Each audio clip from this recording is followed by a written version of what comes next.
I want to share with you up front what is the most terrifying truth in all the Bible. That is absolutely terrifying to the thinking man. And so they were all ears. And I said, "Are you ready? Brace yourself." Then I leaned in and I said this: God is good. And when I said that, every one of the student body, some of the professors, you could just tell they went, "Well, that wasn't so bad." And I said, "No, you're not hearing me. God is good." And finally, a student said out loud, "And what's the problem with that?" And my answer was, "You're not good. Now what does a good God do with people like you? Full of iniquity, full of self-love, full of murder, full of hatred. Those who will break every good moral law apart from the restraining grace of God. If God is good, what does He do with you?" Now think about that. Think. Everyone wants to go to heaven. Really? And what will that heaven become like very quickly? It's unbelievable, people's views of heaven. Like, they have these utopian views that heaven is a place where you go and everybody gets along. Well, then some things are going to have to seriously change. Why don't we get along here? Because of our own private lusts and desires and greed and selfishness. So we're all going to go to heaven and be the same. Heaven will quickly turn into Dante's Inferno.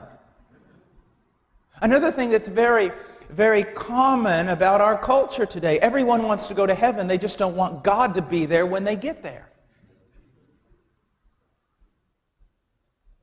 I mean, take this for a moment. Really think about what's being said here.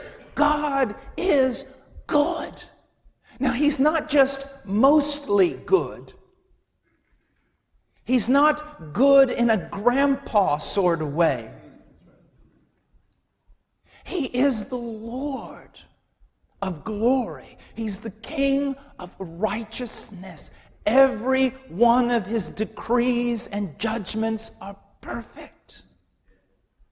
He, in His pristine holiness and righteousness, cannot tolerate a single moral failure. Because we can see, can't we, what a single moral failure can do to an entire universe? My dear friend, all the evil in the world isn't product of society. It doesn't somehow jump over the head of the individual.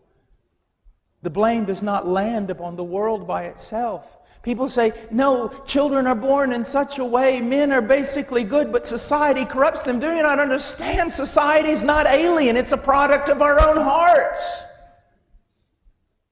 So there's really two problems whenever you deal with the idea of heaven, reconciliation with God.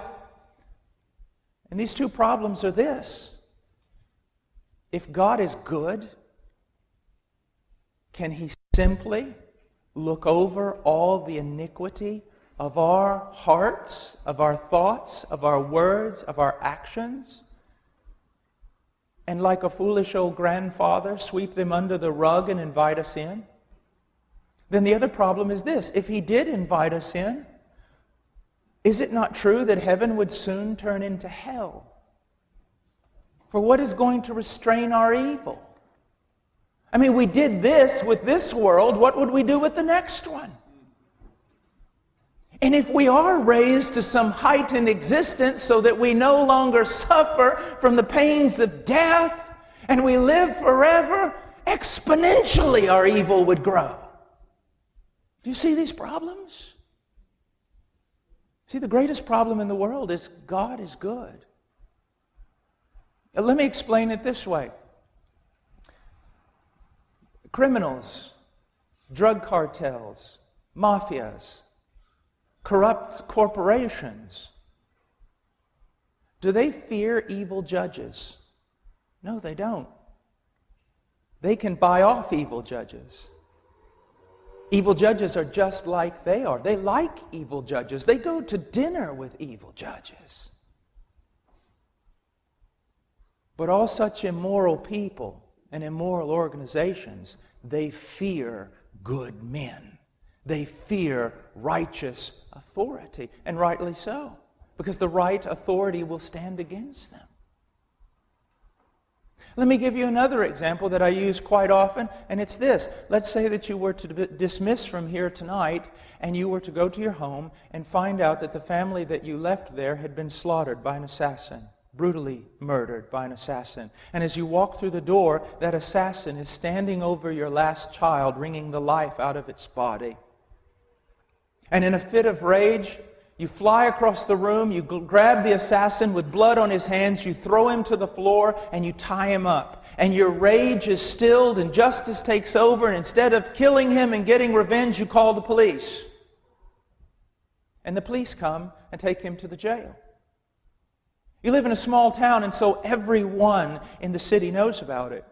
And so the time of the court, the time of the trial comes, and this man who slaughtered your entire family, who was caught blood-handed, red-handed, doing the deed, stands before the judge.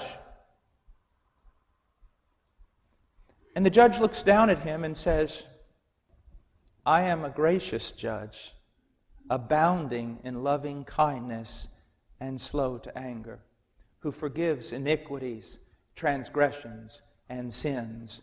Therefore, I pronounce you not guilty. You're free to go." What would be your response? Would you say justice had been done? Would the people in your town applaud the compassion of the judge? Isn't it our greatest complaint that our country's falling apart because our judges are corrupt? Because they don't do the righteousness they're commanded to do? Isn't it true that if someone did that, if there was a judge, that type of judge on the bench, that you would be writing all the politicians, even the president, you'd be going to the newspapers, you'd be going to the news media saying there's a judge on the bench far more corrupt than the criminals he sets free? You would be crying out, is it not the job of a judge to do justice? Do you see how hypocritical we are?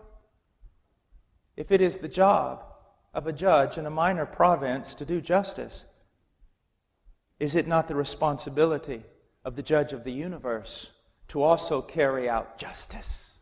And the problem is, though, my friend, if he carries out justice on you or me, there is no hope. You say, "No, wait a minute, Brother Paul, I'm not that bad." In your eyes, that's possibly true.